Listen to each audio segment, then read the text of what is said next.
Canales Comunitarios Regionales del Ecuador Asociados, SECREA, presenta Realidad Nacional.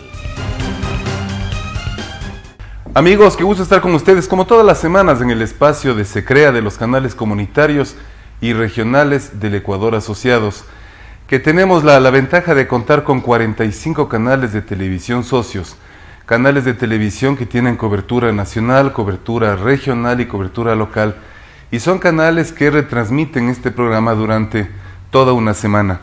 En esta ocasión nos acompaña el ingeniero César Litardo Caicedo, quien es el actual presidente de la Asamblea Nacional y adicionalmente candidato a la asambleísta nacional. Entre sus principales detalles de hoja de vida, él tiene 2 maestrías, una en marketing en la Universidad Estatal de Quevedo, una maestría en gobernabilidad y gerencia política en la George Washington University de Estados Unidos. Ha sido docente de la Universidad Técnica Estatal de Quevedo, coordinador del municipio de Quevedo, gerente de la Fundación Quevedo es mi ciudad, director administrativo de la Prefectura de Los Ríos y también ha sido concejal de Quevedo. Qué gusto, presidente, que nos acompañe en esta ocasión en SECREA. Bienvenido. Buenas, Roberto, un saludo para todos, un abrazo muy fuerte a la distancia y siempre esperando que este año que empezamos, que tiene varios días ya, llegue cargado de un positivismo y de esa energía que necesitamos los ecuatorianos para salir adelante. Perfecto, muchísimas gracias. Y aprovechemos al inicio del programa, conocemos que es su cumpleaños, le deseamos un feliz cumpleaños. ¿Cuántos años cumple, mi estimado presidente? Pocos. Gracias, Roberto. Pocos años, muy bien, la juventud es la que prima. Cumplimos 42 años. Perfecto, con la bendición de Dios y una de las cosas creo que más valoramos los seres humanos durante esta pandemia que seguimos viviendo muy fuerte es tener esa bendición, de tener vida, de poder levantarse cada día respirando y agradecerle a Dios por esa bendición que nos brinda todos los días, de ese milagro que hace con nosotros. Así que muy agradecido por todo lo que ha pasado en mi vida y muy feliz de poder contar con el cariño de todos los que me quieren hoy en este día. Perfecto. Coincidimos con eso, el deseo de salud a todos los ecuatorianos, porque esta época en el Ecuador realmente la estamos atravesando de manera muy fuerte. Vamos al diálogo, mi estimado César. La coyuntura política del país y la gran cantidad de candidatos que se están presentando abren muchas opciones, muchos criterios, y se podría decir que eso genera mayor estabilidad en la vida democrática del país, o tal vez en el futuro se podrían degenerar en criterios o situaciones partidistas. Bueno, creo que es lo que vive en un país democrático, un país en el cual, según la Constitución aprobada por los ecuatorianos, todos somos libres de elegir y ser elegidos, así que me parece que en ese marco es lo que tenemos como marco democrático en el Ecuador. Pero asimismo aquí hay 2 problemas, un problema fundamental y una solución, creo yo. Y uno de los problemas más grandes que tenemos en este momento es que muchos de estos candidatos están en un baratillo de ofertas ofreciendo de todo para poder obtener un voto y muchas cosas que son inalcanzables, incluso son fuera de las competencias para las cuales aspiran sus candidaturas.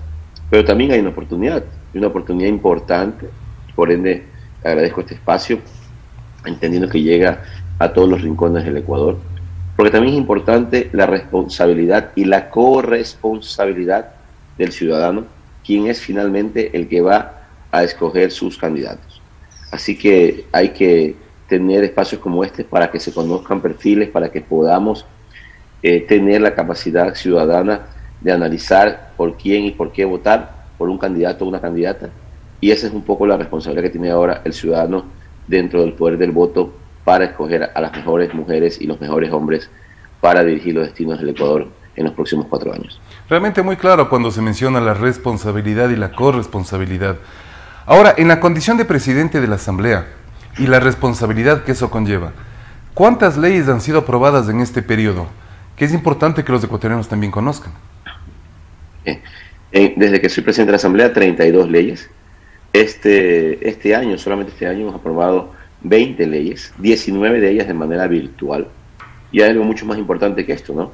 Yo siempre he sido defensor de la calidad versus la cantidad, pero se han hecho reformas fundamentales a varios organismos y temas que van de la mano con el desarrollo del país. Nosotros hemos reformado para que tengas una referencia, Roberto, 3 marcos legales que influyen de manera directa sobre 3 poderes del Estado.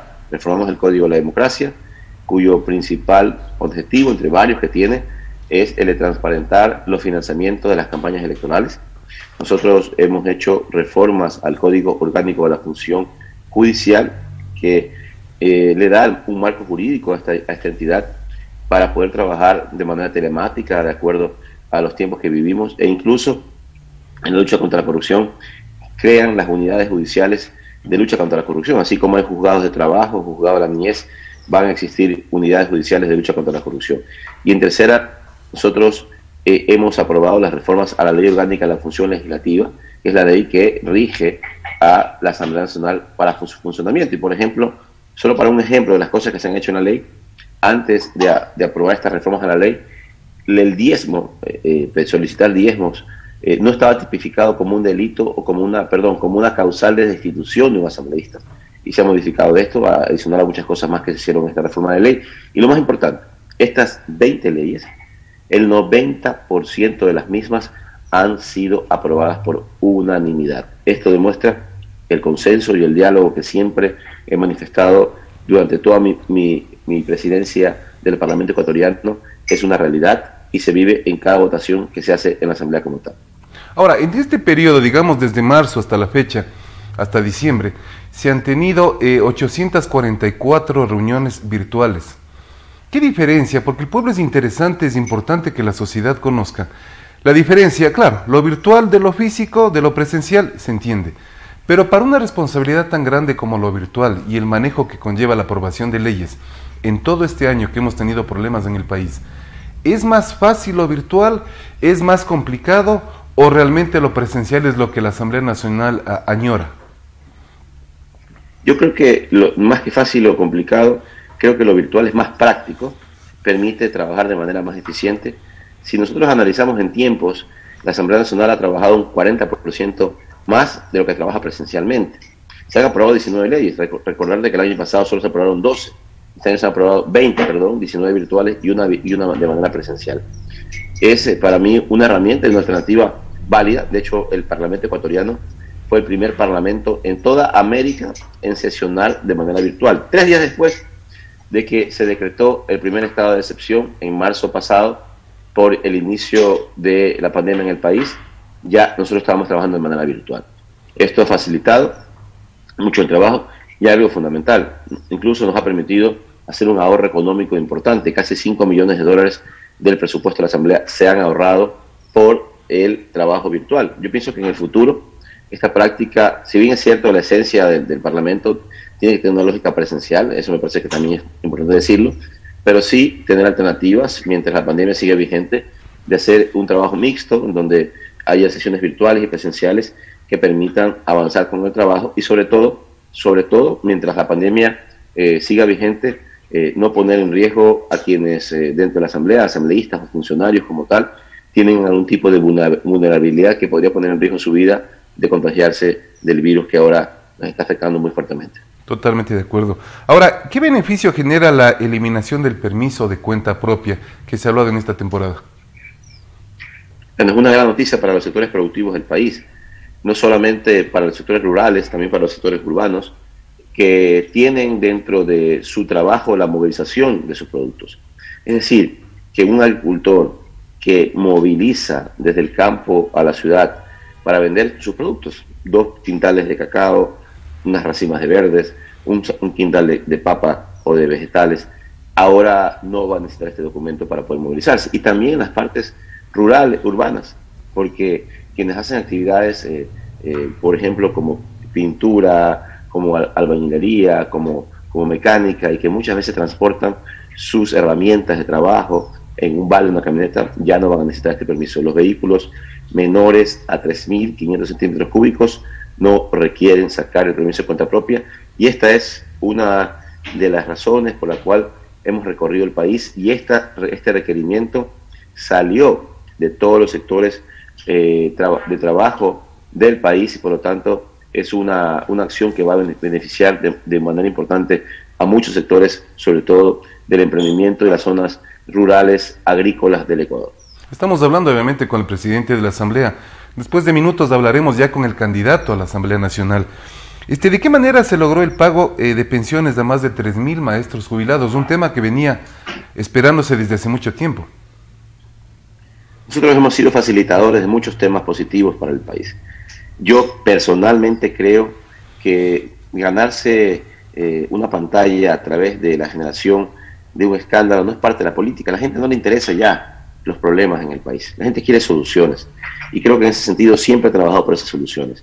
Más allá de que un ministro comparezca a una comisión, comparezca a un pleno, que me parece que es también lógico y es parte del rol fiscalizador, yo creo que lo mejor es trabajar en mesas de diálogo que permitan solucionar los problemas. Y de ahí, una de estas acciones que emprendimos fue hacernos eco del pedido de una gran parte de ecuatorianos que reclamaban sus derechos de jubilación en el Ecuador. Nos sentamos en una mesa varias veces y en esos diálogos hemos conseguido avanzar en los pagos del sector de los jubilados.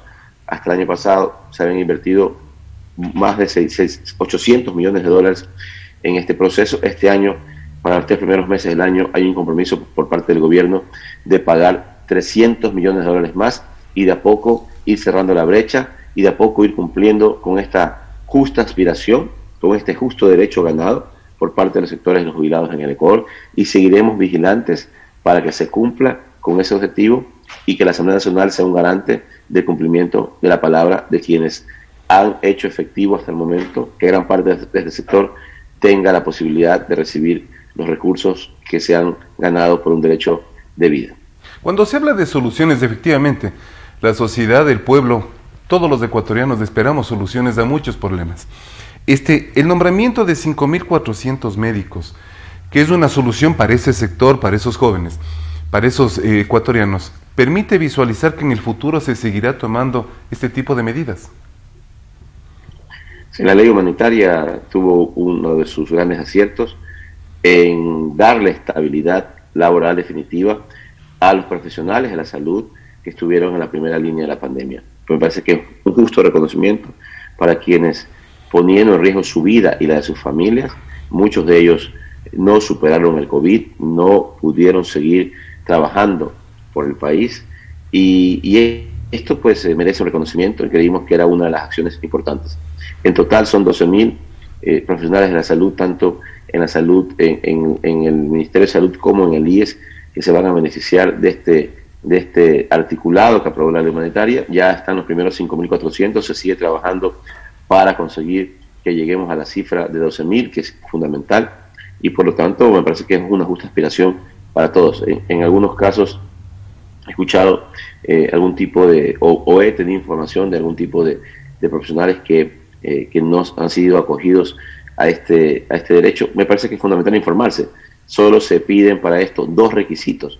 Un requisito, tener un contrato ya sea ocasional o permanente dentro de el ámbito de su trabajo, es decir, durante la pandemia, haber trabajado durante el año pasado con contrato en el sistema de salud del país, y el segundo, tener un título profesional. Son 2 cosas totalmente verificables. Si se cumple con esos 2 requisitos, automáticamente se puede acceder a este beneficio. Así que esperemos que con esa lógica de trabajo en conjunto entre varias instituciones, varios ministerios y la Asamblea, podamos terminar muy pronto este proceso que dé estabilidad a quienes dieron su vida, a quienes pudieron en riesgo su vida para salvarla de otros en el Ecuador. Ahora, en el caso de la Asamblea específicamente, y la pregunta va al presidente de la Asamblea Nacional como institución, ¿hasta qué punto o en qué medida se ha visto afectada por los actos indeseables o de corrupción de ciertos asambleístas? Que claro, podría decirse que afecta a la institucionalidad de la Asamblea Nacional, siendo sí o siendo no ese detalle. ¿Cómo el presidente de la Asamblea visualiza el futuro y el levantamiento de la imagen de la institución legislativa? Bueno, la Asamblea en las últimas semanas ha mejorado su imagen en algunos puntos dentro de los sondeos de opinión que se han hecho, porque se ha trabajado y se ha visto un reflejo de lo mismo. Pero primero que es importante reconocer los problemas. Tal vez en el pasado muchas veces lo que pasaba es que la Asamblea trabajaba en una especie de espíritu de cuerpo y protegía a sus miembros si es que tenían algún tipo de presunción de algún delito. Nosotros hemos sido muy enfáticos en decir que vamos a dar todas las facilidades para las investigaciones internas y externas que tengan que hacerse en el Parlamento ecuatoriano. Y aceptamos como el que más que estos problemas han perjudicado la imagen de la Asamblea, pero también con responsabilidad se ha actuado para que los mismos casos sean investigados dentro de la justicia ordinaria o dentro de los procedimientos internos que tiene el Parlamento ecuatoriano. Así que me parece que sí, hay que reconocerlo, pero también está el reto nuestro de seguir trabajando, de poder garantizar que se trabaje con proyectos de ley. Entendemos también que muchas veces el titular que vende mucho más fuerte es el titular que genera algún tipo de polémica, controversia, versus tal vez un titular positivo de algunas leyes que han servido o van a servir al país para que mejoren las condiciones de vida de los ecuatorianos. Pero finalmente sí, hay que aceptarlo, y voy a volver al inicio. Y por eso es que es importante que el ciudadano tenga la capacidad de escoger a las mejores mujeres y hombres para el próximo periodo legislativo y para el próximo periodo de quienes estén al frente del Ejecutivo como tal, para poder renovar la confianza en quienes hacemos política en el país y que se renueve la confianza en las instituciones que la representan. ¿Qué principios impulsan a César Litardo, el candidato, a lanzarse como candidato, reiterando el término, a la Asamblea Nacional por la lista 35? Primero, creo que, como un poco con la pregunta anterior, empatarla con esta respuesta, en lo personal es como poder decir al país claramente que yo no tengo nada que deberle a nadie, que puedo mirar a los ojos a cualquiera y decir que hemos hecho un trabajo responsable, con la conciencia tranquila, de dar todo el esfuerzo por el país, de que no puedo yo pagar por los errores de terceros. Eso es importante también dejarlo claro. Así es. Y que en esa lógica de un parlamento con dificultades también hemos tenido la capacidad de haber asambleístas que hemos trabajado responsablemente, de poder seguir creciendo, de venir a una provincia hermosa como la provincia de Los Ríos, que me dio la oportunidad de ser asambleísta y representarlo, y llegar a ser el primer quevedeño en la historia de este país en llegar a esta posición, y que ahora en este reto nacional también, así como lo hemos hecho cada vez que asumimos un reto de mayor envergadura, lo haremos con mucha responsabilidad. Así que esperamos contar siempre con ese apoyo, de haber tenido la capacidad de haber garantizado la democracia en el Ecuador y de haber sido y cumplido mi palabra de ser un hombre de consensos y de acuerdos por el Parlamento y por el país. De acuerdo. Ahora, en la propuesta de campaña de César Litardo, se plantea el Código Orgánico Integral Agropecuario. Algo se topó hace un momento. Un poco para que la sociedad y el país entero conozca a qué se refiere este Código Integral. Empezando un poco en las propuestas de campaña, hemos visto, y seguramente verás, Roberto, durante todos estos meses de campaña, o estas semanas de campaña, una especie de baratillo de ofertas que se harán, como ya se están haciendo. Sabemos. Y voy a poner un ejemplo sencillo. Vamos a suponer que para el sector agropecuario un candidato ofrece un crédito barato hasta el 0%, he escuchado de interés, con no sé cuántos años de gracia y con no sé qué tiempo para poder pagarlo, y lo recibe el ciudadano este crédito. Pero ¿qué pasa si es que recibe el crédito a tiempo y cuando va a vender su producto no puede vender a un precio que permita tener una rentabilidad de la producción que tuvo dentro de su labor agrícola como tal? Ese es el problema en el sector agropecuario, en donde más de 7 millones de ecuatorianos dependen directa e indirectamente de este sector. No vemos al sector agropecuario como una solución integral, como una política de Estado. Por lo tanto, lo que busca el Código Orgánico Integral Agropecuario es trabajar desde el inicio, desde un acceso al crédito, y seguirlo en todo el proceso productivo, hasta la comercialización y hasta la posibilidad de darle valor agregado a los productos que se producen en el país. Y esto tiene que empezar a trabajarse por la realización de un gran censo agrícola. ¿Por qué? Porque también hay que ser realistas, que el sector agropecuario del país muchas veces trabaja por coyuntura. Y por ejemplo, si es que en una determinada zona del Ecuador vemos que el precio del cacao está alto, que ha subido mucho, seguramente muchos agricultores van a cambiar sus productos hacia cacao. Y cuando hay una sobreoferta de estos productos, baja el precio y hay problemas en el sector. Por lo tanto, hay que ser organizados, buscar que se siembre lo que se necesita para cubrir la demanda interna y externa del país, y con eso también solventar y garantizar que los márgenes de rentabilidad van a ser los correctos para el sector agropecuario del país. Así que esto es una propuesta integral, que no es propuesta de campaña, porque ya se está construyendo, ya hay una mesa de trabajo entre varias instituciones, la Asamblea, las cámaras de producción del país, están la FAO, el Ministerio de Agricultura y varias universidades trabajando y sistematizando propuestas para ya tener un documento que permita, antes de incluso el nuevo periodo legislativo, presentar este documento a la Asamblea y con esto darle al Ecuador una importante ley que permita desarrollar el sector agropecuario en el país. Esto impulsa también la promoción de la venta del sector agropecuario en el exterior. Por supuesto, porque uno de los principales componentes del sector agropecuario son las exportaciones. Y hay que también ir hacia las exportaciones especializadas. En muchos países del mundo hay mercados cautivos tipo boutique que compran productos de alta gama y que pueden tener un mercado importante. Por ejemplo, el cacao fino de aroma con productos que se compran a nivel internacional en ese sector. Y se entendiendo también que esto tiene que ir de la mano con lo que pasa actualmente en el mundo, en donde todavía las economías mundiales no se estabilizan, no se normalizan y por lo tanto siguen teniendo problemas en el marco del trabajo también en los países con algunas limitaciones como tal. Pero en ese sentido, lo importante es que cerremos el círculo, que se trabaje a todo nivel, tanto para la producción interna como externa, y con esto garantizar que el sector agropecuario tenga una verdadera política de Estado para su desarrollo.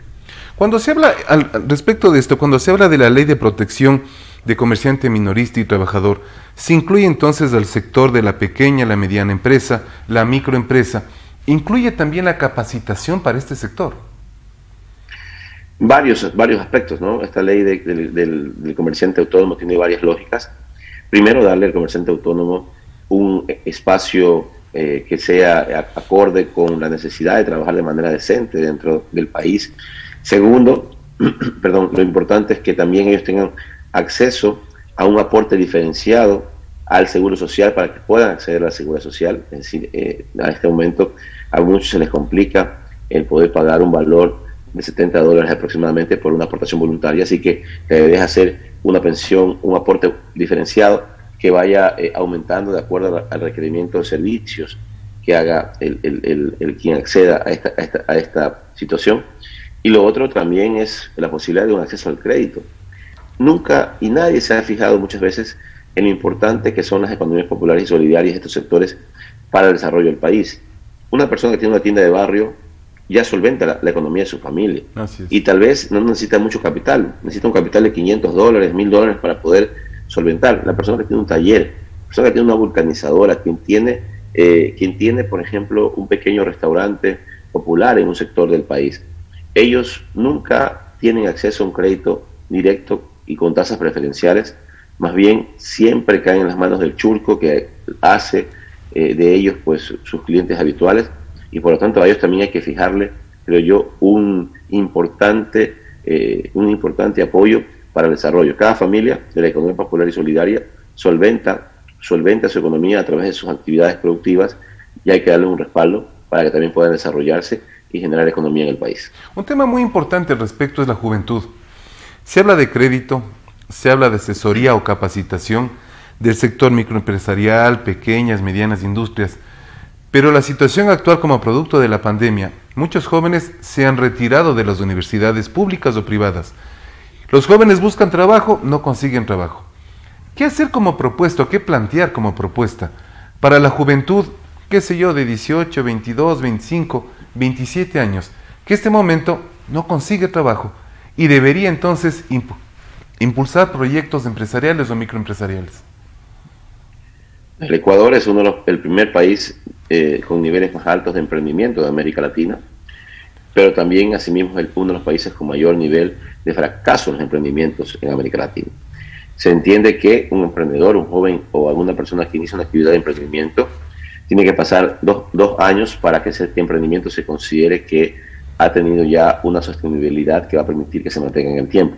Hay que trabajar en eso, hay que trabajar en la capacitación, hay que trabajar en el financiamiento, hay que trabajar también en la motivación para el emprendimiento, porque también uno de los grandes temores que se tiene durante el inicio de un emprendimiento es el fracaso. Hay que reconocer, muchas veces la gente o los jóvenes tienen miedo a fracasar y quedarse con deudas y quedarse con complicaciones futuras. Pero para eso hay que generar fondos que permitan tener una especie de respaldo financiero para quienes emprenden y motivarlos. Y buscar mercados, eso también es importante. Capacitarlos, tener la lógica de poder generar, darle un espacio, y hay varios marcos para hacerlo. Está la ley de emprendimiento que fue aprobada por la Asamblea, en donde se crea un sistema nacional de emprendedores, donde se crea una base de datos para apoyar a los emprendedores, pero hay que buscar alternativas, y eso es importante. El país tiene la necesidad de generar nuevas fuentes de empleo, y una alternativa para esto es el emprendimiento, y que tiene que ser apoyado desde varias aristas para que los jóvenes del Ecuador tengan la capacidad de poder empezar y generar trabajo, y con eso pues solventar sus economías y las de sus familias. Ahora, llegando a la parte final, dos temas muy puntuales, mi estimado César. El primero, la lamentable situación o la lamentable imagen que está dejando en el país el Consejo Nacional Electoral. ¿Qué decir de eso como ecuatoriano? Ya no como asambleísta, ya no como candidato, ya no como presidente de la Asamblea, sino como ecuatoriano, sobre lo que está sucediendo en la Asamblea, en el Consejo Nacional Electoral. Bueno, la verdad es una pena, ¿no? Ver que quienes deben garantizarnos confianza, sobre todo en estos momentos, y darnos la posibilidad de que se entienda que las elecciones que se realizarán en febrero y en abril de este año van a ser transparentes y con la garantía de que se respetará el voto ciudadano, está en este momento muy venido menos.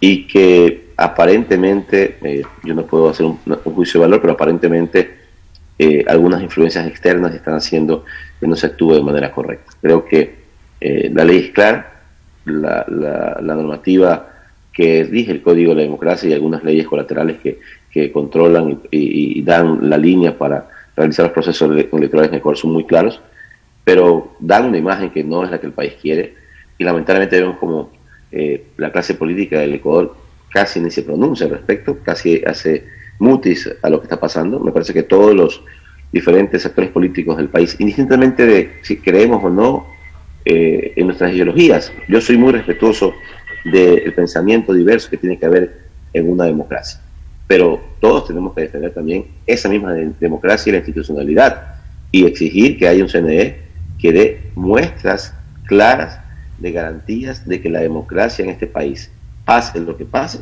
tiene que darse de manera correcta y garantizada. Así que esperemos que se resuelva esto lo antes posible, y que estos actos bochornosos que se están viendo dentro de esta institución no empañen el proceso electoral y garanticen una verdadera democracia en el Ecuador. Finalmente, mi estimado César, y respecto al liderazgo político que necesita el Ecuador y debe primar en este periodo que viene de elecciones, ¿cuál sería el mensaje de César Litardo al respecto? Primero, un mensaje de unión, un mensaje de trabajo, un mensaje de que los ciudadanos tengan la capacidad de escoger a las mejores mujeres y mejores hombres para dirigir los destinos de este país. El país, el Ecuador, no va a salir adelante con división, con una política de odio, una política de persecución. El ecuatoriano ya no quiere más conflictos, quiere soluciones, y por lo tanto la única forma de poder salir adelante es trabajando unidos. Y esa es nuestra propuesta desde la candidatura a la Asamblea Nacional, en el espacio nacional, la candidatura de Alianza País, es ponernos a las órdenes del ecuatoriano para trabajar en unión de todos, solo mirando un objetivo: el mejoramiento de la calidad de vida del ciudadano, el mejoramiento de la calidad de vida de las mujeres y los hombres del Ecuador, y con eso nosotros garantizar también, aportar para el desarrollo de nuestro país. Muchísimas gracias a César Litardo, presidente de la Asamblea y candidato asambleísta nacional, por este diálogo, por esta conversación que permite conocer más a fondo cuál es la propuesta, cuál es el criterio de César Litardo frente a lo que se viene. Queremos reiterar nuestro agradecimiento, y con ustedes, amigos, será hasta la próxima semana. Un gusto. Transmitida por Unción, Nord Visión, Color TV, Oca TV, Canela TV, TV+, UCSG Televisión, Costranera, ABC TV, TV Norte, V Televisión, TV Agro, Manavisión, TV Manavita, Saracay TV, Teleandina, RTU, Asomavisión, Telesucesos, Unimax, Ecovisión, Lidervisión, TBS, Ecuavisión, Telegalápagos, Telemar, Televisión Católica, Los Encuentros. Canales comunitarios regionales del Ecuador asociados. Se crea, presentó Realidad Nacional.